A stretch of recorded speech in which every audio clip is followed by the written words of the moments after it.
El Salvador, Haiti, and some African countries. According to a source who was briefed on the meeting, the president said, quote, "Why are we having all these people from blank hole countries come here?" The president also asked why we don't take in more people from countries like Norway. The prime minister of Norway was here just yesterday.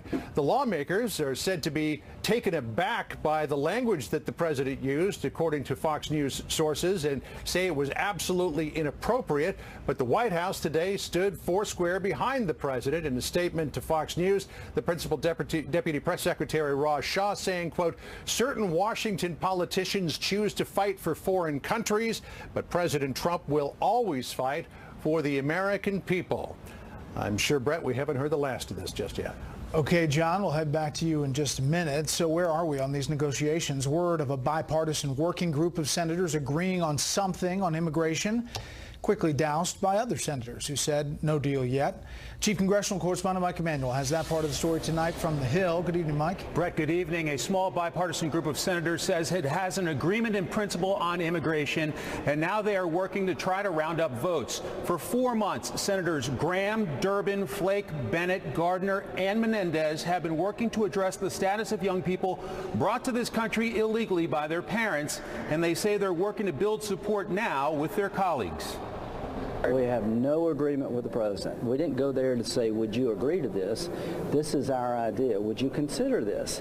He challenged us to come up with an idea, and we've come up with an idea. Mark Short from the White House said there is no deal. Majority Whip John Cornyn told reporters he welcomes his fellow senators' contribution, but this immigration issue is not going to be settled by just a handful of people. And a leading conservative said lawmakers will likely need more time to come up with a final deal. The president is willing to grant legal protections for this population of illegal immigrants in return for adequate security and ending extended family chain migration and ending the diversity lottery. There's no change to those parameters. However, top Democrats are trying to link addressing the status of those young people with budget and government funding talks. And the government is due to run out of money in 8 days. Speaker Paul Ryan has acknowledged another short-term continuing resolution will likely be needed.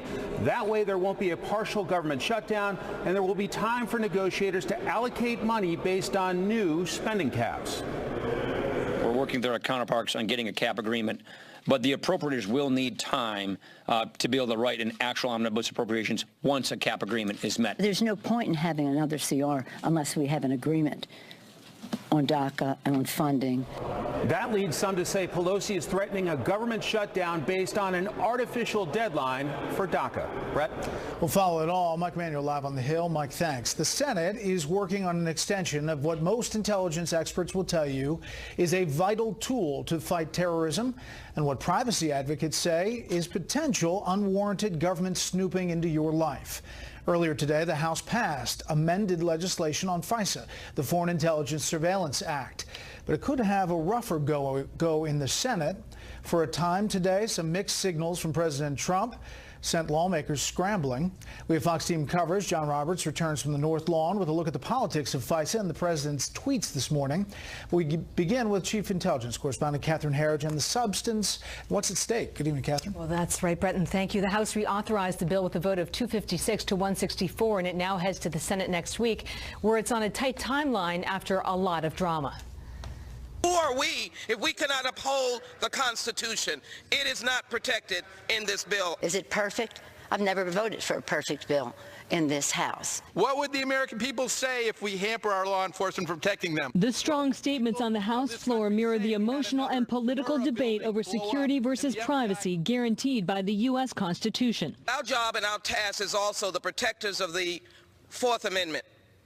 And that is the protection of the American people against unreasonable search and seizure. After the 9/11 terrorist attacks, Section 702 was approved by Congress to maximize foreign intelligence gathering on individuals and groups like al-Qaeda and more recently ISIS. The program sweeps up phone calls, emails, and text messages of foreign citizens living outside the United States. A warrant and probable cause are required for collection on Americans. The amendment is not adopted.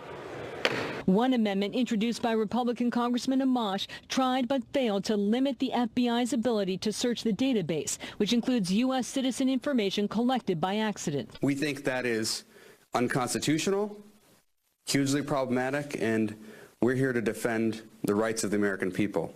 Amash's bill exposed a GOP rift. If this Amash amendment passes, kills the program. We go dark. 702 goes down.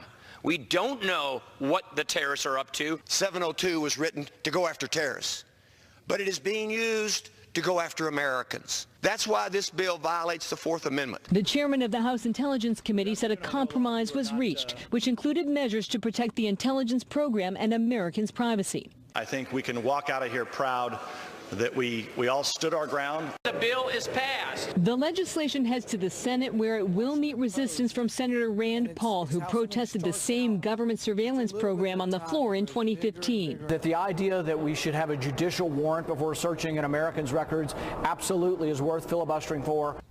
Late today, the Senate Majority Leader laid out a strategy that may frustrate Senator Paul's efforts to block the bill. A procedural vote is now scheduled for Tuesday with passage late Wednesday or Thursday. That's if there are no more hurdles, Bret. Okay, Catherine, thank you. You're welcome. Let's get some insight into what happened with those presidential tweets this morning. Again, here's Chief White House correspondent John Roberts. It was an oops moment that sent White House staff and Republicans in Congress reeling this morning.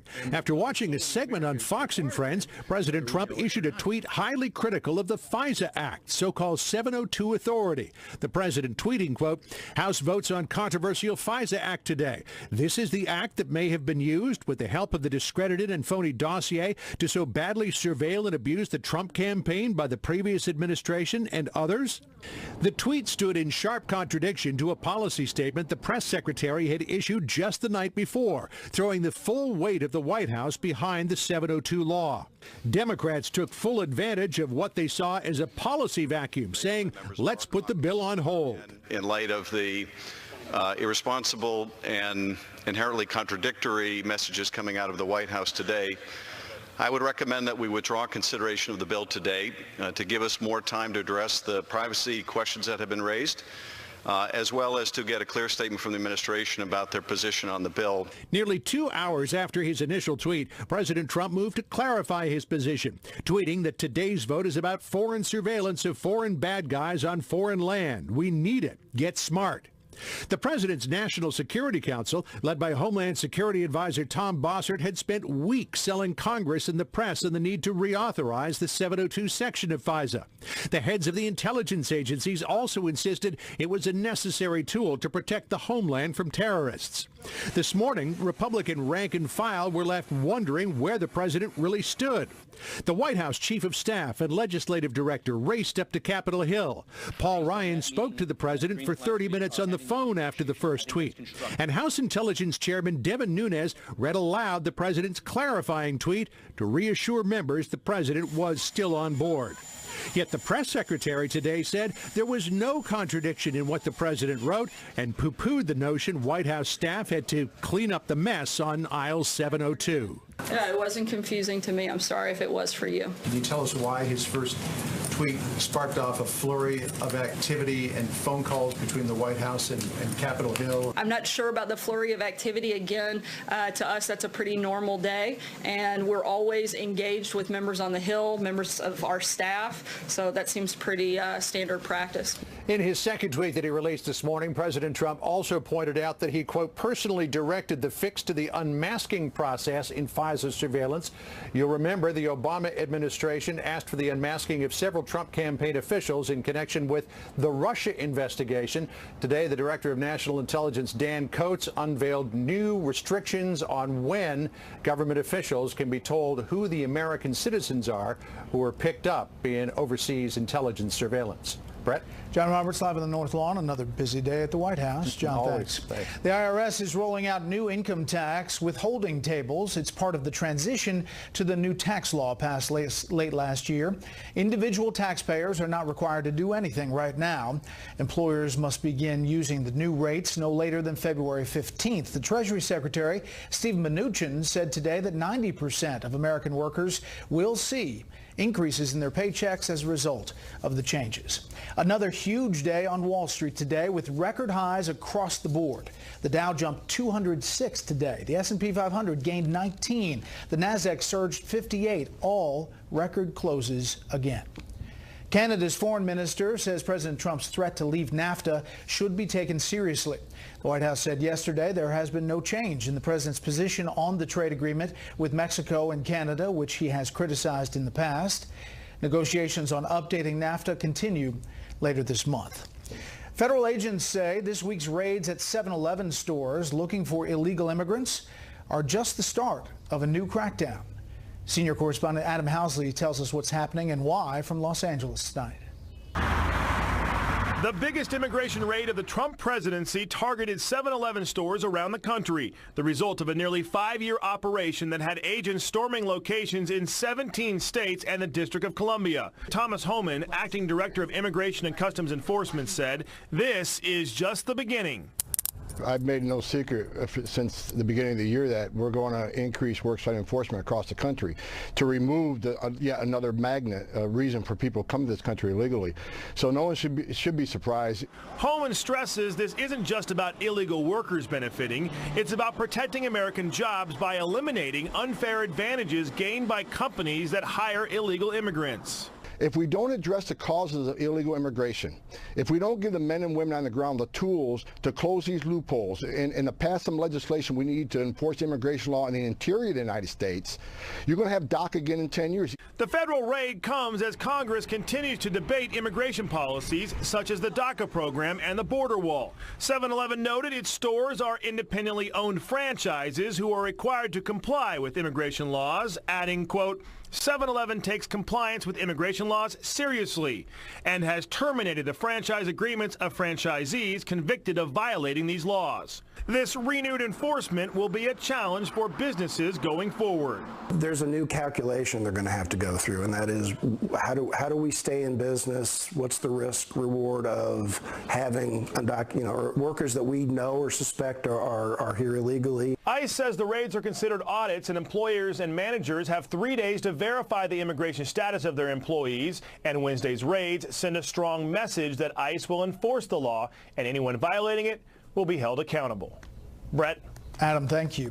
The question of how to reintegrate nonviolent criminals into society and keep them from returning to prison was the focus of a White House conference today.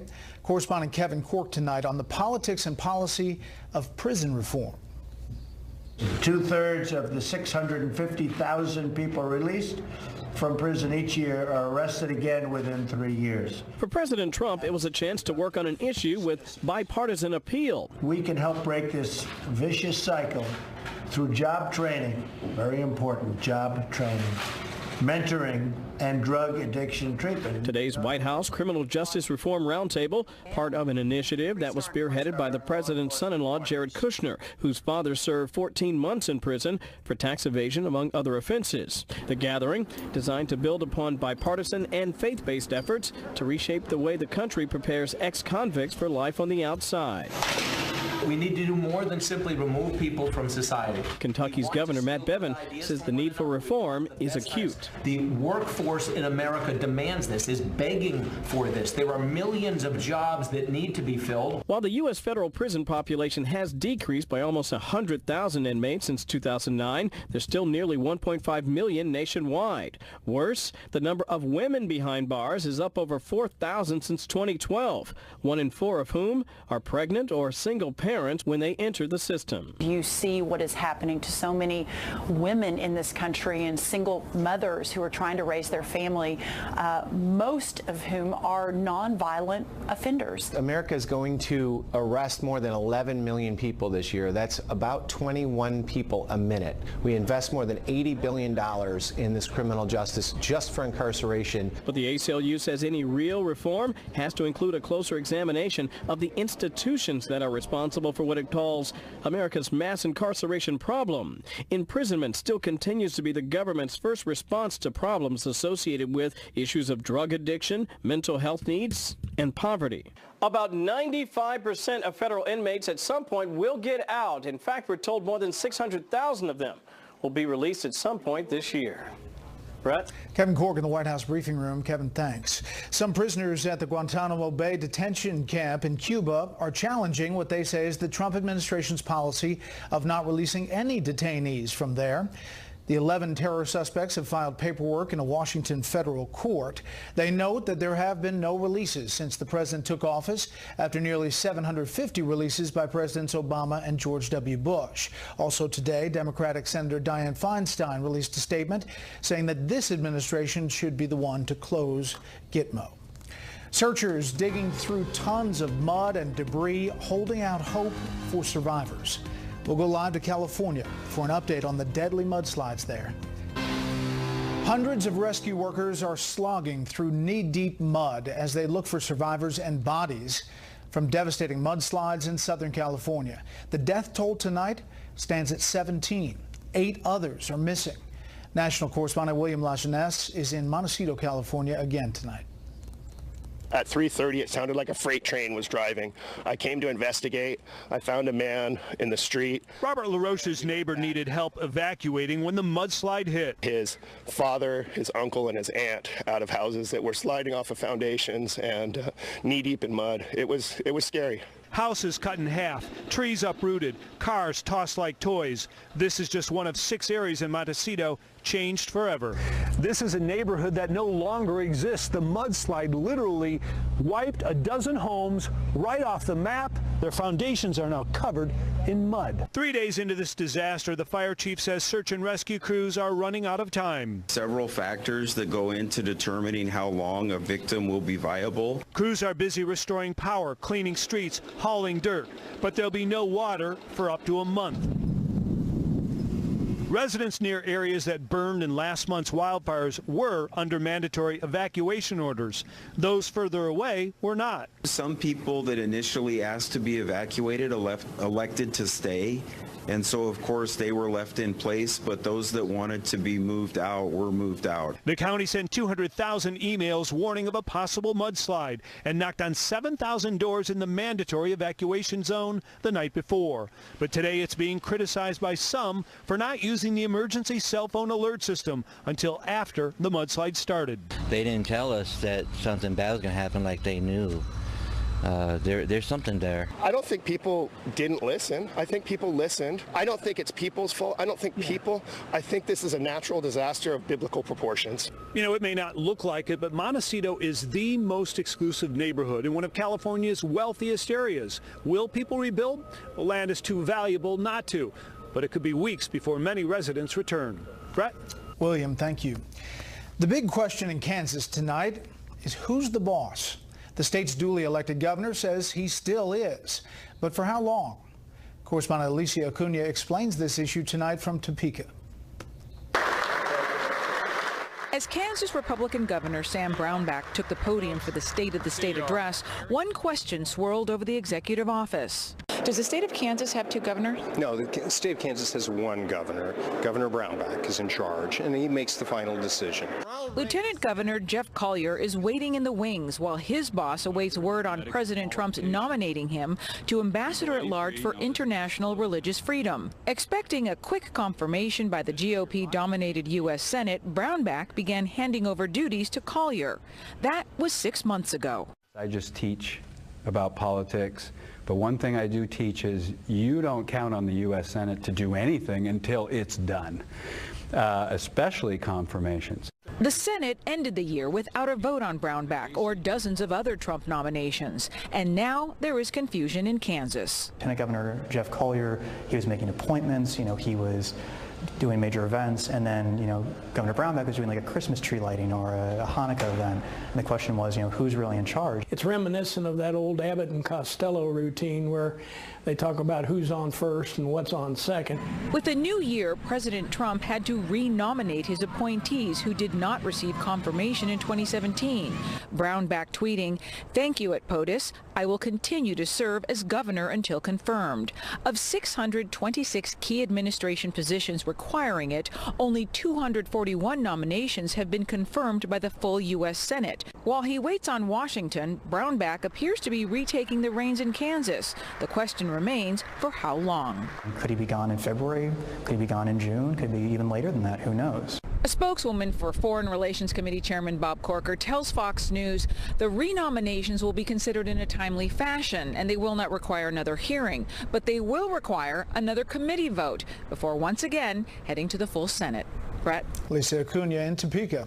Alicia, thanks. The youngest survivor from last year's church shooting in Texas has been released from the hospital. 5-year-old Ryland Ward got a hero send-off riding on the passenger side of a fire truck back to his home in Sutherland Springs. Ward was shot several times in that massacre that left 26 people dead, including Ryland's stepmother and 2 sisters. Up next, should people who receive Medicaid benefits have to work for them? First, here's what some of our Fox affiliates around the country are covering tonight. Fox 16 in Little Rock, Arkansas, as Walmart boosts pay and hands out bonuses to its workers. New hires will start at $11 an hour. Current employees will receive bonuses between $200 and $1,000. Walmart says the new tax law is the reason for the change. However, the company also closed dozens of Sam's Club stores nationwide today without advance notice. Fox 59 in Indianapolis says Carrier announces a new round of layoffs a little more than a year after President Trump touted a deal that saved some of the plant's jobs. The company says 215 people are being let go, leaving about 1,100 workers at that plant. That's down from some 1,600 factory and office jobs when Carrier announced plans in early 2016 to move production to Mexico.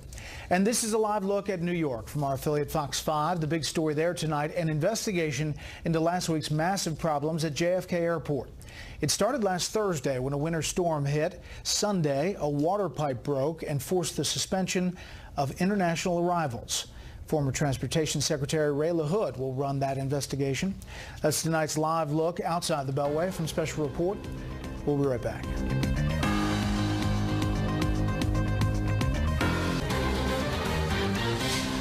Should able-bodied people who receive Medicaid benefits from taxpayers be required to work for those benefits?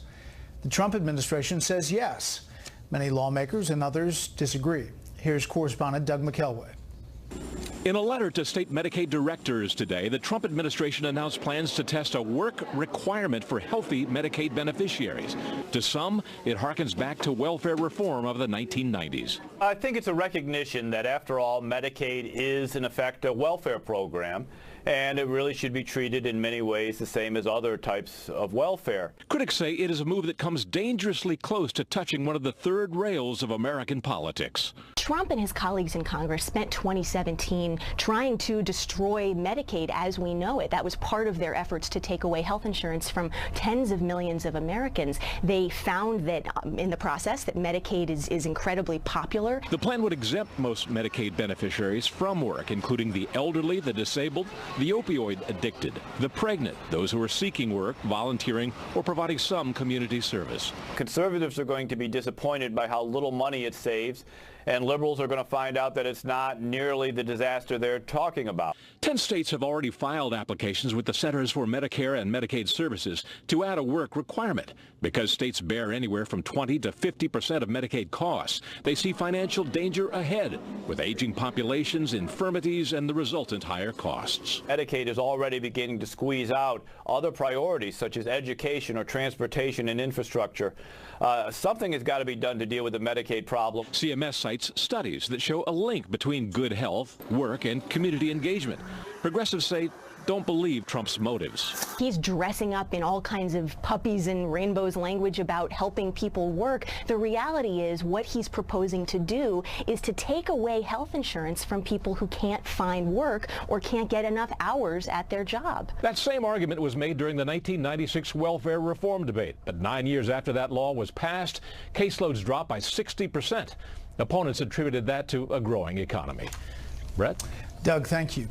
Just days after North and South Korea held their first face-to-face talks in 2 years, the U.S. Air Force is deploying stealth bombers to the Pacific. It comes at a time when the Pentagon is conducting a review of its nuclear forces, expected to be released early next month. National Security Correspondent Jennifer Griffin fills us in from the Pentagon. In a show of force, the Pentagon deployed 3 nuclear-capable B-2 stealth bombers along with 200 airmen to Guam overnight, closer to the Korean peninsula. Defense officials said the deployment had been scheduled for months. I think when we move bombers across the globe, we send a signal to everyone. The B-2 is just one component of the nuclear triad slated for upgrade. The U.S. nuclear arsenal has not been modernized in decades. Its missiles date back to the 1970s. This week, details Details of the Pentagon's long-awaited nuclear posture review leaked to the public and revealed the Trump administration wants more flexibility to respond with nuclear weapons to an attack. The U.S. wants to develop a new low-yield tactical version of the Trident missile launched from submarines. John Wolfstall, an arms control expert who worked for President Obama, has read the plan and is alarmed. I think the document really goes off the rails by calling for the development of not one but two new types of nuclear weapons that would be deployed both on submarines and on surface ships. It talks about wanting to increase the role of nuclear weapons, that the United States might use them not in fewer situations but in more situations. The idea is to make Russia think twice about using new land-based cruise missiles in Eastern Europe. The U.S. has accused Russia of violating the 1987 Intermediate Range Nuclear Forces Treaty. Matthew Kronig is the author of the upcoming book, The Logic of American Nuclear Strategy. He says Russia is forcing the U.S.'s hand. Their plan is to use a number of small nuclear weapons early in the conflict to try to frighten us into backing down. And right now we don't have a good response to that. This is the first nuclear posture review in 8 years. Past administrations all agree the nuclear triad needs to be modernized. What has experts concerned is that developing new tactical nukes is an expensive way to bargain with the Russians. Bret? Jennifer Griffin at the Pentagon. Jennifer, thank you. President Trump is suggesting in an interview that he has developed a positive relationship with North Korean leader Kim Jong-un. But he declined to tell the Wall Street Journal whether the two have spoken. The president calls his relationship with Kim, quote, very good. The remarks come after North and South Korea held their first talks in 2 years, and the North agreed to participate in the Winter Olympics in South Korea next month. Up next, the House passes a new FISA extension. The Senate's up next. We'll ask the panel whether that is good or bad for most Americans. Plus, what did the president say in that Oval Office meeting? All of that. First, beyond our borders tonight, German Chancellor Angela Merkel is expressing confidence her Conservative Party can find common ground with center-left Social Democrats in Germany and establish formal coalition talks. If Merkel is unable to establish a ruling group, she would have to preside over a minority-led government or call for new elections. 8 earthquakes with magnitudes of at least 4 rocked the Iran border with Iraq today. State television reports 4 people suffered minor injuries there. The quakes occurred in the same area where a magnitude 7.2 quake killed more than 530 people in November. Ecuador has granted citizenship to WikiLeaks founder Julian Assange. He's been living in asylum at the nation's embassy in London for more than 5 years. Great Britain has rejected Ecuador's request to grant Assange diplomatic status. Assange originally sought refuge to avoid extradition to Sweden for sex-related charges.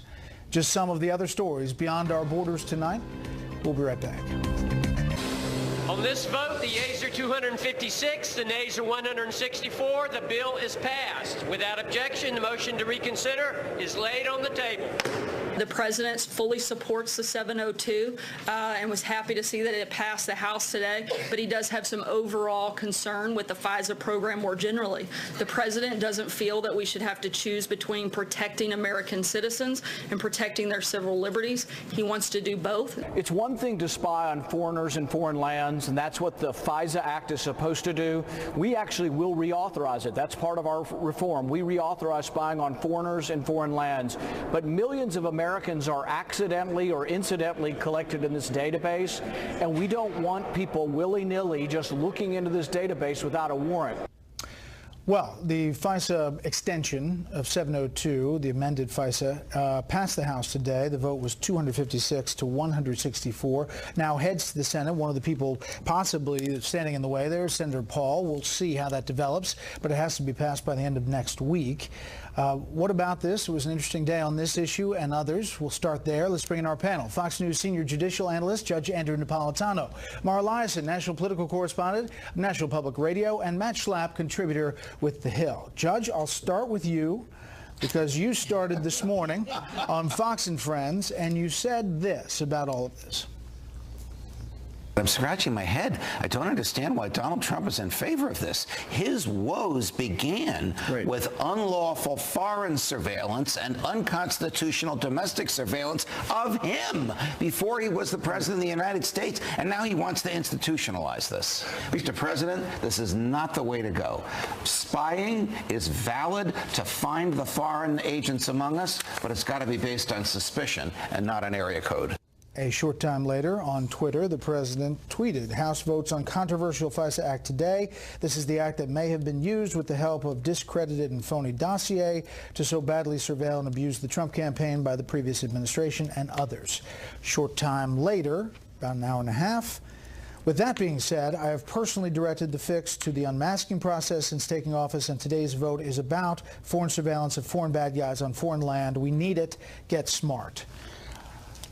He obviously was watching. He obviously was watching. It's flattering to know that he was watching. He's stated many times that he watches that show, and I'm a regular on it on Tuesdays and Thursdays. I've also been railing against the FISA law since it was first enacted because it permits federal agents to spy on Americans. This one is the worst of all because it permits the FBI to have access to the database and to use it in criminal prosecutions. That's an end run around the Fourth Amendment.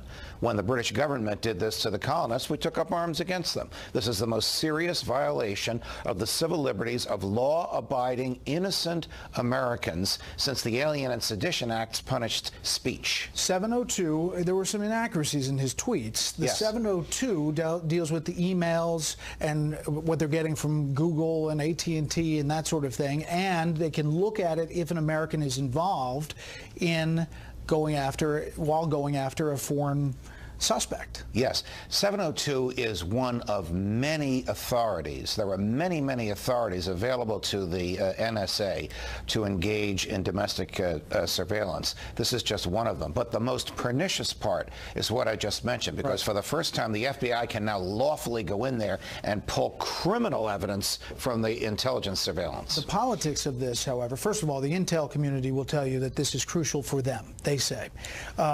Two, the administration has been pushing for the reauthorization for months. And then this tweet sent people's hair on fire this morning. Look, to quote the president, that being said, the White House position is to support what was on the floor today and what the president was tweeting against. And it took a couple hours and apparently a phone call from Paul Ryan to kind of get the president back in lane to where he's saying, I'm fine with this surveilling foreign people. I think somebody in the White House. Yes, somebody in the White House also intervened. Well. And, you know, I want to reform the unmasking process. Okay, on the substance of this, I want to turn to a voice we haven't heard in a while, and that is Charles Krauthammer. We've talked about this many times. The Constitution is not a treaty with the rest of the world. It's an instrument of protection of the United States. Countries spy on each other. We spy on others. I'm glad that we do. So in principle, can you abuse that? Yes. But then you have to talk about the mechanism of protecting against abuse, and that I think is a good debate. But to say, well, in principle, it can be abused, so we shouldn't have it, makes no sense at all. Look, everybody complained after 9/11 who was not collecting the dots. This is a collection of dots.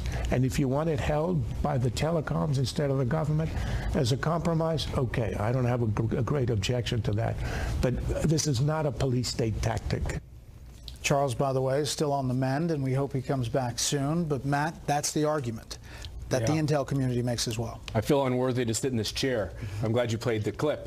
Yeah, I think that's right. I think what Americans are searching for is a balance. They don't want to let the bad guys free because the bad guys say we're going to use our system, our open system, our constitutional system with freedoms against us to undermine us. And I really don't see what's wrong with finding these guys overseas. I do like the idea of adding steps that when Americans, when citizens are caught up in the process of this surveillance, that you have to go to a court and you have to come up with a reason that you need to look at it, but it would be a big mistake for this country to not give the intel community the tools they need, despite the fact that Donald Trump has been greatly misserved by some people in this community. It would be a big mistake for us to not give them the tools to stop terrorism, because we will have dead Americans if we don't. This debate's going to continue, and obviously we'll follow it in the Senate. I want to turn to the other big story here today, and this is the negotiation on the DACA deal. Take a listen.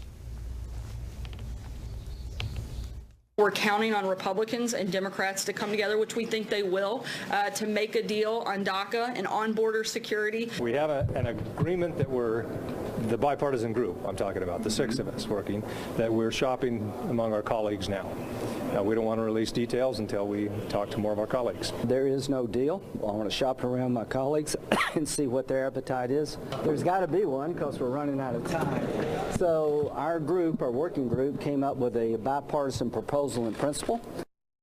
Okay, so there was this meeting about this at the Oval Office today, bipartisan senators, House members, in which it got fiery, talking about other countries sending people to the U.S. The president, and we've confirmed this from various sources, said, quote, "Why are we having all these people from S-hole countries come here?"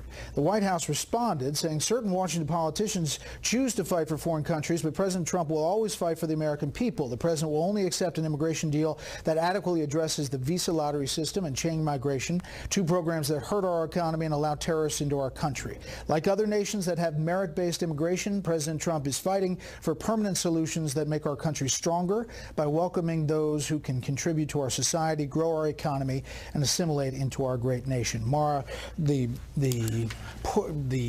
eyebrow raising on Capitol Hill was quite something. Well, first of all, there's several things that are really astounding here. Don't forget, this was the week where he held an extraordinary meeting on Tuesday. Bipartisan, said pretty much, I'll sign what you send me. I'm not going to hold out for everything I want, but I do need the wall. Okay, he did 2 things. First of all, he rejected the nascent deal, whatever you want to call it, the principles of the deal that a bipartisan group. Well, he said go back at it. Yes, it's not ready. Yes, he didn't accept we need their 4 things. We need 4 things. And even though they had told reporters that the 4 things were in there, they weren't in there enough for the president. So he rejected, or he asked them to work more on it. That's the first thing. And don't forget, we're getting to the first deadline next week.